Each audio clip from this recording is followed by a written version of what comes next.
Hello and welcome to week 5 of our class. I'm getting this video out early this week. It will be out by Saturday night.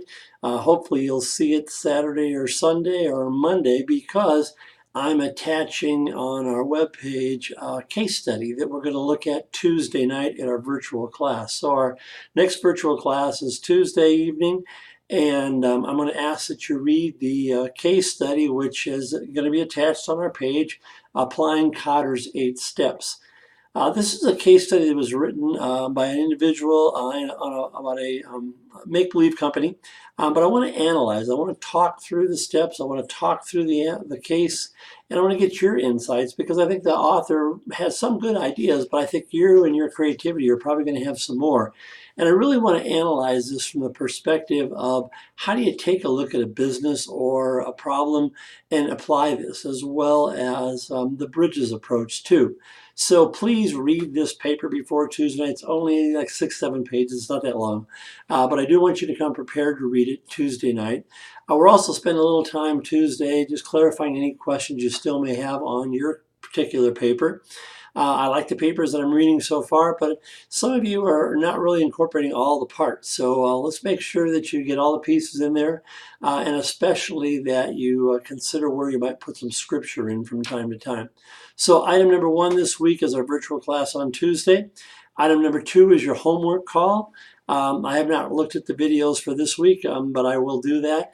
But this week you're going to spend a little time looking at your competency plan and a Townsend video and then talking a little bit about how that applies.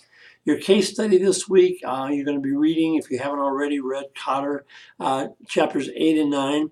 And now we're really focusing on what's next after the initial change. So we're looking at your organization and saying, okay, I have a change idea.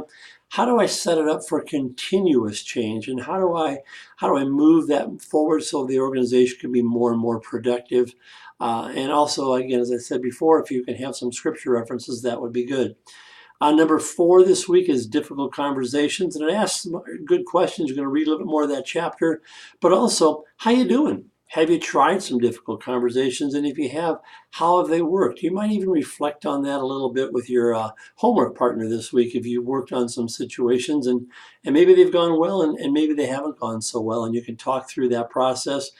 And especially think about the question, how do difficult conversations actually enhance your life?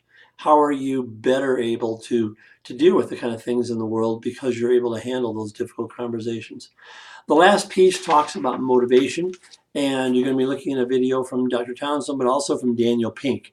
And motivation is a piece of this class because you're really kind of trying to get these people you're working with or the organization you work with to not just change, but how do you motivate them to want to change?